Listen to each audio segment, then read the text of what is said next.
Magandang araw sa inyong lahat. Ngayon ay ituturo ko sa inyo ang simpleng spell na alam kong magugustuhan ninyo. Ang spell na ito ay love spell, no? Love spell. Gamit lamang ang tubig. Opo, tubig lamang po. Kaya naman, unang-una kukuha tayo ng baso at lalagyan lamang natin ito ng tubig. Yan. Kahit naman hindi gaanong puno, basta ay malagyan lamang natin ito ng tubig, ngunit huwag rin namang masyadong kaunti. Bago natin gagawin ang spell na ito, alisin muna natin ang lahat ng negatibong enerhiya sa ating paligid. Kumalma muna tayo, relax muna tayo, bago natin gagawin ang love spell na ito.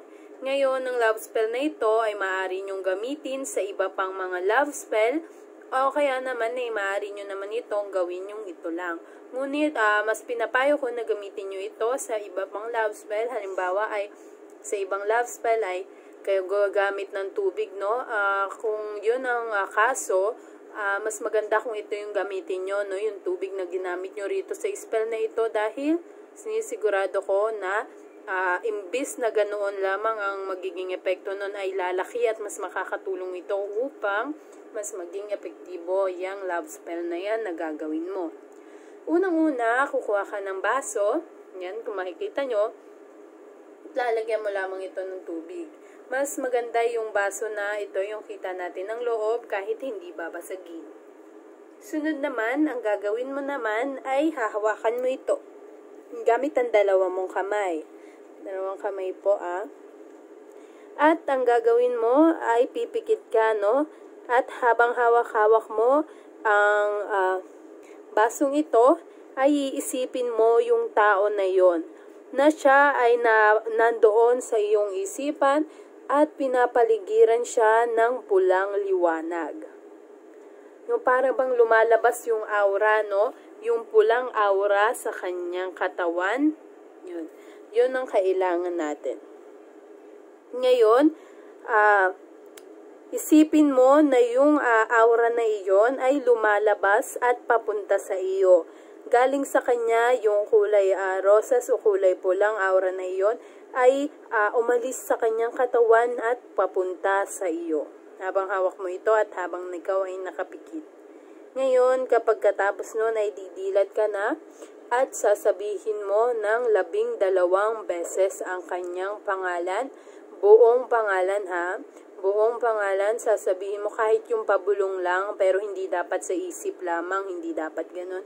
Dapat ay uusalin talaga natin sa ating bibig kahit yung pabulong lang, kahit yung pabulong na pabulong lang. Ngayon, kapag natapos mo na iyon, dapat po ay totoong pangalan, Kung babae naman ang gagawa nyo na ito, o dapat ay hiwalay na siya, o kaya naman ay kasal na ang babaeng ito, at hiwalay na siya sa kanyang asawa, dapat ay apelido pa rin ng kanyang asawa ang gagamitin. Pagkatapos nun, ang gagawin ay magdarasal na tayo, no? Maaari mong baguhin ang dasal na ito, depende sa kung anong gusto mo. Hindi lang naman ito para sa taong napupusuan mo, maaari mo rin itong gamitin sa iyong mga pamilya, o kaya naman ay proteksyon sa isang tao. Ngunit kung proteksyon mo ito gagamitin, mas maganda kung puting liwanag ang iyong sasabihin. At baguhin mo na lamang ang dasal.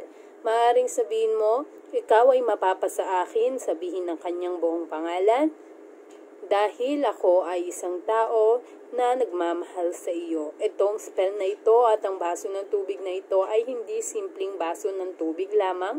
Ito ay ginagamit ko upang magkaroon ka rin ng pag-ibig sa akin. Maaari mo pa iyon dagdagan o maaari mo namang baguhin. Pagkatapos nun, tapos na ang ating spell. Napakadali lamang nito. Gagawin mo ito sa araw ng Martes at araw ng Linggo.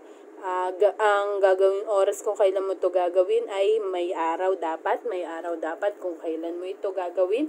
Mayroong 3 na paraan upang gamitin ang tubig na ito. Unang-una ay gamitin ito sa love spell, no? Sa love spell na gagawin mo. Pangalawa mong maaaring gawin ito ay inumin. At pangatlo ay isama ito sa tubig na iyong ipapanlabas sa iyong mga damit. Pagkatapos nun ay tapos na ang ating spell. Napakadali lamang, wala tayong gastos. Ang susi rito ay ang iyong emosyon na ibubuhos mo sa spell na ito. Yon ang pinaka-importante at epekto ng spell na ito. Maraming salamat sa inyong panonood. Kami nga pala ay may ginawang forum kung saan ay maaari kayo ritong magpahula, magbasa ng mga artikulo, magbasa ng inyong mga zodiac sign o horoscope. I-comment ko ang link nito sa comment section.